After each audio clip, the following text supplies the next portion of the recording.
बेश है। तो भाजपा जीती कहां से उनको इतना लैंडस्लाइड विक्ट्री मिली? वो जो यूकेडी का वोट फ्लोट कर गया, बीजेपी बीएसपी का वोट चला गया, निर्दलीय वोट चला गया, वो वोट चला गया। तो हमारे ऊपर ओनस ये नहीं है कि हम अपने वोट को बनाए रखें, क्योंकि वो वोट हमारे साथ फियर्सली लॉयल वोट तौर पर है। वो खुद की लड़ाई समझ रहा है, कांग्रेस की लड़ाई को इस समय जो है वो हमारी एसेट है। और दूसरी तरफ जो ये फ्लोटिंग वोट है, इसको अपने साथ बनाए रखना बीजेपी के लिए कठिन काम है। तो इस वोट में जो है हम भी पोचिंग करने की कोशिश कर रहे हैं। उस पोचिंग को रोकने के लिए आप टोपी उतारने को भी तैयार है, अपना तमगा हटाना चाहते हैं आपके, मैं मौलाना हरीश रावत नहीं हूं, ये भी उसका एक फैक्टर है। देखिए, ये जो भाजपा की डर्टी टैक्टिक्स है, वो सोशल मीडिया में और दूसरे प्लेटफॉर्म्स का इस्तेमाल लोगों को पोलराइज करने के लिए कर रहे थे, जो उन्होंने 2017 में किया मेरे खिलाफ। दो झूठ फैलाए, एक तो टोपी को लेकर के जगह जगह घर घर जा करके दुष्प्रचार का आधार बनाया। दूसरा जो है, उन्होंने शुक्रवार के जुम्मे की छुट्टी का, तो मैंने दोनों में उनसे कहा कि जुम्मे की छुट्टी का मुझे बताओ कहाँ है नोटिफिकेशन। सरकार का तो 1 घंटे की छुट्टी का भी नोटिफिकेशन होगा, शो मी द पेपर, कहाँ है? तुमने एक झूठ कॉइन अप कर दिया, उसको लोगों के गले में डाल दिया, तो मुझे बताओ। चुनौती, मैंने चुनौती दी है उनको, लाखों लोगों ने उसको देख लिया है अब चुनौती को। दूसरा जो है, इस टोपी को लेकर के जो दुष्प्रचार था, तो मैंने सिंपल तौर पर उनसे कहा कि भाई टोपी तो ये आदर कोई पहनाता है, लोग सम्मान करते हैं, और मैंने अकेले सम्मान नहीं किया है, तुम्हारे बूबू ने भी किया है, तुम्हारे ताऊ ने भी किया है, तुम्हारे चचा ने भी किया है, तुम्हारे भैया ने भी किया है, सब ने किया है।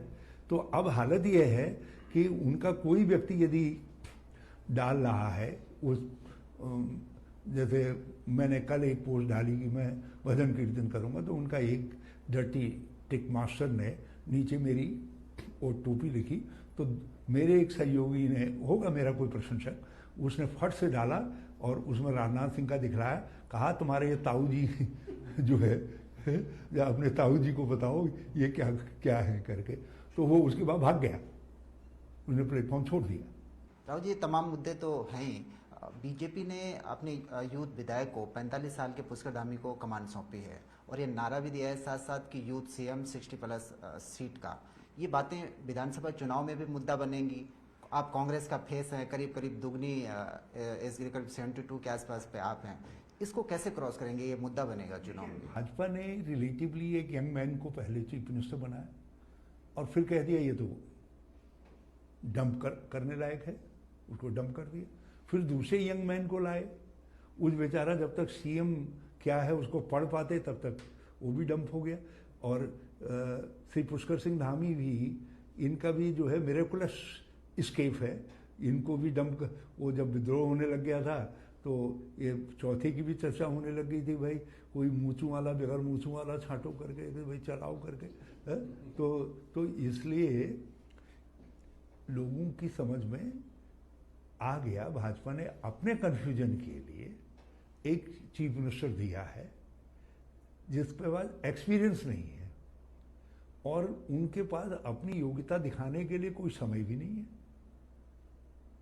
और जो कुछ कूड़ा करकट कचड़ा फचड़ा जो है आंगन में है, उसकी सफाई करते करते तब तक चुनाव आ जाएंगे, तब तक भाजपा का सफाया हो जाएगा। बीजेपी सर संसाधनों से लैस पार्टी है, उनका दावा है कि 20 लाख के आसपास उनके कार्यकर्ता उत्तराखंड में हैं। कांग्रेस सत्तारूढ़ है, बीजेपी कितना बड़ा चैलेंज आप मानते हैं? देखिए, उनके पास अकूत धन शक्ति है, कार्यकर्ता भी हैं, सत्ता भी है, लेकिन आप देखिए George Washington, Abraham Lincoln, Napoleon से लेकर के पहले सिकंदर, कोई भी यदि जीता है, कोई भी जनरल जीता है तो वो जनरल अपनी फौज के जोश पे जीता है, संख्या पे नहीं जीता है। सिकंदर हार गया था, पोरस के अपार सेना हाथियों उनके सामने, लेकिन उसने अपने सैनिकों से कहा कि तुम्हारे सामने एक तरफ संसार है, दूसरी तरफ ही है, तो हम हम यदि अपने कांग्रेस के कार्यकर्ता के जोश को बढ़ा सके, जो इस समय जोश में है पूरे, आपने 27 तारीख को देखा होगा, ये कार्यकर्ता का जोश था, ये कोई हरीश रावत या गणेश गोदियाल का मैजिक नहीं था कि इतना पूरा उत्तराखंड उमड़ गया। अच्छा, एक बार साहब मेरा ये सवाल था कि 2000 का ये स्टेट है, 2000 से 2000 में बना था, 20 साल हो रहे हैं राज्य को बने हुए। इस बीच बहुत एक नई जनरेशन एक ऐसी आई है कि जिसने राज्य में बहुत कुछ पिछला हिस्ट्री नहीं जानती। उनका जो है कांग्रेस से एक डिस्टेंस टाइप का मेंटेन करके चलते हैं, तो वो आपके लिए क्या एक चैलेंज है यंग वोटर्स जो हैं? देखिए, वो चैलेंज था, लेकिन भाजपा ने उस वर्ग को इतना निराश किया है। सबसे पहले वही वर्ग जो उनके प्रति फियर्सली लॉयल था, दूसरा वर्ग महिलाओं का था जो फियर्सली लॉयल था, वो दोनों वर्गों को सबसे ज़्यादा निराशा हुई। महिला जो है अपने कुकिंग गैस की बढ़ती हुई कीमतों से अब उसको उज्ज्वला का सिलेंडर नहीं दिखाई दे रहा है, उसको जो जो जो रोज उसकी पति की तनख्वाह का बड़ा हिस्सा जो है सब चला जा रहा है, तो महिला को वो दिखाई दे रहा है। एक बड़ा डेंट आप इसको मान रहे हैं कि भू कानून का मुद्दा हो गया, देवस्थानम बोर्ड की अगर हम बात कर लें, ये वो तमाम मुद्दे हैं जिनकी वजह से बीजेपी को आप मान रहे हैं कि नुकसान होगा। लेकिन आप ये बात नहीं मान रहे कि महिलाओं की अगर हम बात करें, प्रदेश की जो महिलाएं, आप मानते हैं कि आपने स्कीम्स तो बहुत आपकी सरकार के समय में आई, अब अगर हम देखें बीजेपी के कार्यकाल के दरमियान अगर हम देखें, आपको लग रहा है कि महिलाओं के लिए वो तमाम काम नहीं हुए, वो योजनाएं जो इन्होंने कही थी, चाहे घसियारी योजना की हम बात करें, वो इंप्लीमेंट नहीं हो पाई? इन्होंने जो महिला सशक्तिकरण का हमने मॉडल बनाया था, जिसको हमने इंट्रोड्यूस किया था, उसको छितर बितर कर दिया ना, उसको छितर बितर कर दिया।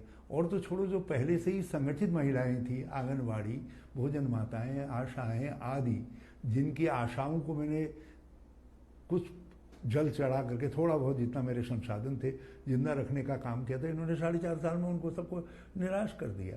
फ्री बिजली का मुद्दा पहला आपने छेड़ा, उसके बाद बीजेपी और आम आदमी पार्टी भी उसमें कूद गई। तो क्या लगता है सर, क्या फ्री बिजली मिल सकती? क्योंकि मैंने ये बात कही उस समय, तो ये आप साफ गाप कहीं दूर तक भी नहीं थी।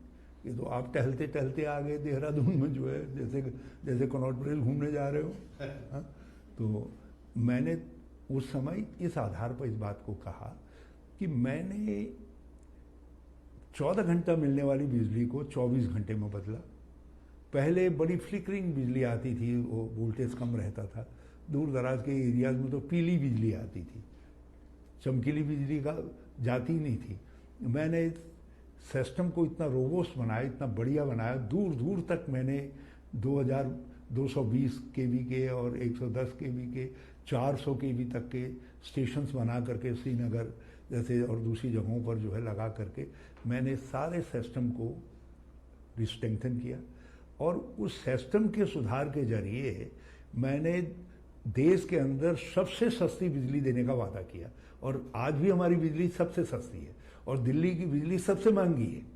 राव साहब, आपने भू कानून की बात कही, अभी आपको पूरा देश, पूरे उत्तराखंड के लोग देख रहे हैं, आप इस मंच पर बता दीजिए कि कांग्रेस की पार्टी लाइन क्या होगी? बीजेपी का कहना है कि भू कानून पे हम विचार करेंगे, और पूरा मुद्दा ये बना हुआ है, यूथ मांग कर रहा है कि भू कानून उत्तराखंड में ठोस भू कानून बनना चाहिए। कांग्रेस की क्या लाइन होगी? देखिए, हमारी रणनीति बिल्कुल स्पष्ट है। जब मुझको जैसे ही केदारनाथ से रिहेबिलिटेशन रिकंस्ट्रक्शन का काम मैंने पूरा किया, तो मैंने ज़मीन की तरफ ध्यान दिया। पहले तो मैंने जो छोटे छोटे टुकड़ों में अवैध कब्जे आदि के नाम पर मुकदमे चल रहे थे, सब चल रहे थे, तराई से लेकर के वहाँ पहाड़ों में तक, एससी वर्ग के, दूसरे तीसरों के सब थे, ये इंदिरा ग्राम, आजम ग्राम, कई तरीके के ज़मीनें थी, तो सब अवैध कब्जेदार माने जाते थे। मैंने उन सबको रेगुलराइज कर दिया। हाँ, मैं भू बंदोबस्त नहीं करवा पाया, उसका मुझे बड़ी तकलीफ थी। दूसरी बात, आपने पिछले साल एक बात कही थी तकरीबन 1 साल पहले कि मेरा चेहरा क्या बुरा है, मेरे दांत अब हट गए, अब मैं चेहरे की फाइट में नहीं हूं। अब आप बात कहते हैं कि मेरा चेहरा गणेश गोदियाल में समाहित है। तो जो कांग्रेसमैन है, पब्लिक है, पब्लिक वोट किसको देगी, हरीश रावत को या कांग्रेस को? देखेंगे जब समय ये चुनौती आएगी। अभी तो लोग देख ही रहे हैं, जैसा भी चेहरा अभी तो लोग फिर देखेंगे, यदि जरूरत पड़ी तो डेंटिंग पेंटिंग करेंगे, कुछ करेंगे, आप चिंता न करिए। अगर इलेक्शन नरेंद्र मोदी वर्सेस हरीश रावत होगा या नरेंद्र मोदी वर्सेस कांग्रेस होगा? नरेंद्र तुझसे बैर नहीं, उत्तराखंड में भाजपा तेरी खैर नहीं, ये हमारी अप्रोच होगी। हम जबरदस्ती काहे के लिए जो यहाँ है ही नहीं उस पर लठ चलाएंगे, हम हवा में लठ नहीं चलाएंगे। कुंभ में जो है वो टेस्टिंग का फर्जीवाड़ा करके भाजपा ही तो है उसके सबके पीछे जो है, और पूरे दुनिया और देश में हमारी बदनामी करवा दी, और नाम तो दे नहीं सके, बदनामी करवा दी। तो भैया मोदी तुझसे कोई बैर नहीं इस समय, और भाजपा उत्तराखंड में तेरी खैर नहीं। सर एक मुद्दा बार बार उठता है, हर जब भी चुनाव होते हैं बेरोजगारी का मुद्दा उठता है हर बार, लेकिन स्थिति है कि क्या जब कांग्रेस आएगी तो किस तरीके से ये बेरोजगारी टिकेगा, और सरकारी नौकरियों की अगर बात करें तो क्या कुछ रहेगा? देखिए, इसके लिए हमको 3 तरीके की स्ट्रेटेजी, एक तो तत्कालिक स्ट्रेटेजी बनानी पड़ेगी क्योंकि बच्चों में निराशा आ गई है। तो उसके लिए मैंने एक बात सोची है कि सरकार बनते ही हम जो है रिक्त पदों को भरेंगे। नंबर 1, ये पद 29,700 कुछ हैं अभी, ये और बढ़ेंगे, इन पदों को हम भरेंगे। दूसरा काम हम ये करेंगे, एक पॉलिसी के तहत हर साल 10% नए पद सृजित करेंगे। तो ये थे हरीश रावत, जो मानते हैं कि कांग्रेस के लिए चुनौती बड़ी है आने वाले विधानसभा चुनाव में। वो ये भी मानते हैं कि मुख्यमंत्री का चेहरा वो होंगे नहीं होंगे, इस पे उनकी तरफ से फिलहाल कोई बात नहीं है। वो ये भी कहते हैं कि चुनाव अगर पार्टी लड़ने के लिए कहेगी तो वो चुनाव लड़ेंगे। तो राव साहब, आपने समय निकाला और न्यूज़ 18 ब्यूरो में आप आए, आपका बहुत बहुत धन्यवाद। Thank you.